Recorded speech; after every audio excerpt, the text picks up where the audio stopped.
Thank God the rain has just subsided and the lights are still on. So today I'm going to be talking about the best practices for knitwear, knit dresses, sewing, constructing, making the pattern, all of it.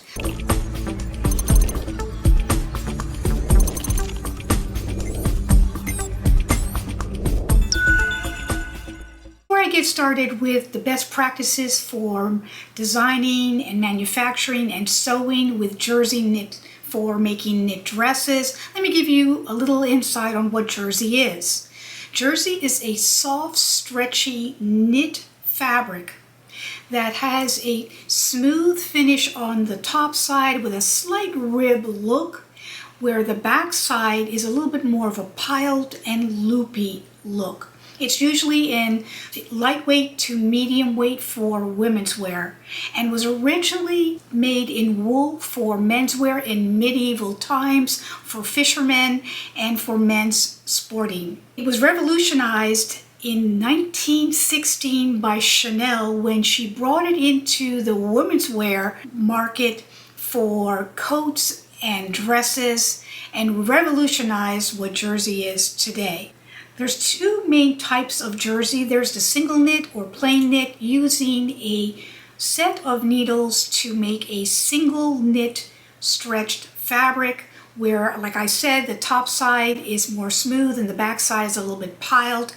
Then there's double knit jersey, which is also called interlock, where they use two sets of single knit jersey and knit that together to make a smooth side on both the top and the bottom. The fiber content on most jerseys nowadays is cotton, cotton blends, and synthetics. Wool is rarely used, but that's where the roots started from.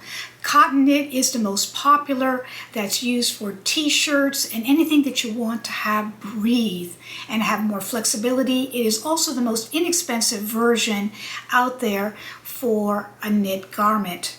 It's very common to add elastin or spandex or lycra to the knit process, meaning they intertwine the elastin over the threads as they're knitting this and constructing the knit fabric together, giving it actually more stretch and more versatility and give. Therefore, knit dresses are probably among the most popular dresses and designs out there in the industry, in the fashion industry to date. Why? Because of the flexibility, because of the breathability, and because of the ability to have it move from maybe even one size to another, whereas a woven, constructed, fitted garment has no give and is very, very rigid as far as changing your size. So if you are like me and most women, where you may fluctuate a few pounds up or down, a jersey dress is probably the most cost-effective and best option for you so that you can have that flexibility to move up and down within possibly one size range. So let me get to how the proper way to work with jersey to actually have the best results in sewing, constructing, and making patterns. When you're working with any knit fabric, you must use a stretch or a tricot interfacing. Always put stretch with stretch. Linings and interfacings all must stretch. So this is a tricot interfacing. It's fusible, so it has the glue on one side and it has the jersey knit on the other side. Keep watching because I will be developing a sloper just for knit dresses that's going to be available on my website soon. All right, let's keep going. So these are some of my dresses and from my designs when I was manufacturing. A lot of it is archived already, but these are the ones that I have available, so let me go through them. This is one of my baby doll dresses, and I'm trying to show you some of the techniques. It is completely lined in a tricot because that is the best practice for something like this if you're doing cutouts or a scoopy neckline. That way you can control the neckline beautifully by either putting stay tape or a single stitch in there to keep it tight and smooth. Putting elastic with an elastic type of dress also is a very good idea. And because it is lined, you've got the stitching, and the entire dress is always marrowed for flexibility. Either use a zigzag stitch or use a marrow and overlock stitch to put your jersey dresses together. Also, design-wise, I'm going to show you on the flat, but I have a seam just to give it even more of a fit. So my technique of making it without any darts, I'll show you that soon. So let's keep going. Also, another amazing thing about jersey dresses is that this is a flounce that's on the neckline, if you can see it. And with jersey knit fabric, typically it doesn't unravel like woven fabric does. So you can go ahead and just cut a circle and put it on a neckline and not have to stitch it back or turn it under or do any kind of hem on it at all. So I always say less is more. Your technique as far as being professional should be the least amount of steps, and you will look more professional. I have a special binding here. That's how I just finished off the back of the neck. It's just a self-binding, and this flounce itself was stitched on the wrong side to the right side and then top stitched down on the neckline, so not even having to finish the inside excess is necessary. So there's different tricks. So look at your knit dresses in the store, examine them, and learn from them. And that's another thing with this knit dress. If you plan to use a facing and you don't want to line it, this is a beautiful silk jersey, so it's a heavier weight fabric. It is not needing a complete lining, so I put a facing. Sometimes the facing will benefit by having a little tricot inner facing inside of it, but sometimes not.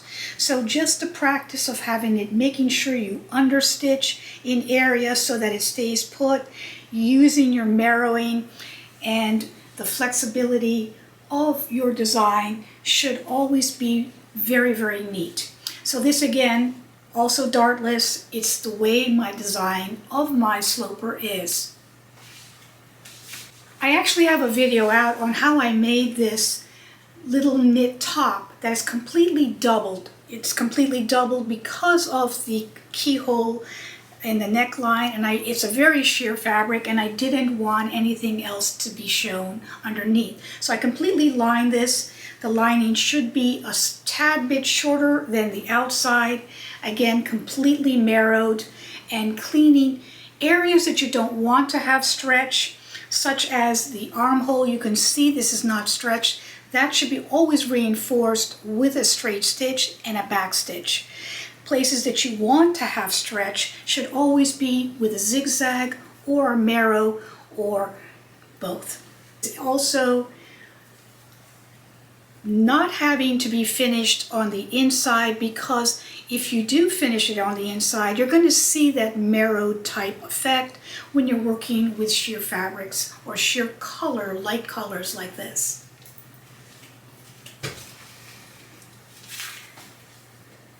This is a heavy ponte type fabric, so this is what's called swimwear fabric, and sometimes the design of the actual garment has to be even tweaked more because of the excess spandex that's in some of the stretchy activewear type fabrics or swimwear type fabrics. But again, it is just bound with binding that's on self and marrowed. I didn't use any special kind of machinery on any of my garments, and that is because I was more of a couture designer, so having all that other machinery was not necessary for some of the knit garments. This is my wrap dress. This was completely lined in certain areas that I wanted to have more coverage. This again is also a heavy jersey, and any kind of neckline like this is then also put in with just a binding that goes right into the tie with marrow and then top stitch. So it's all in the sewing as well. Let me show you the pattern and how different a knit dress pattern is compared to a woven.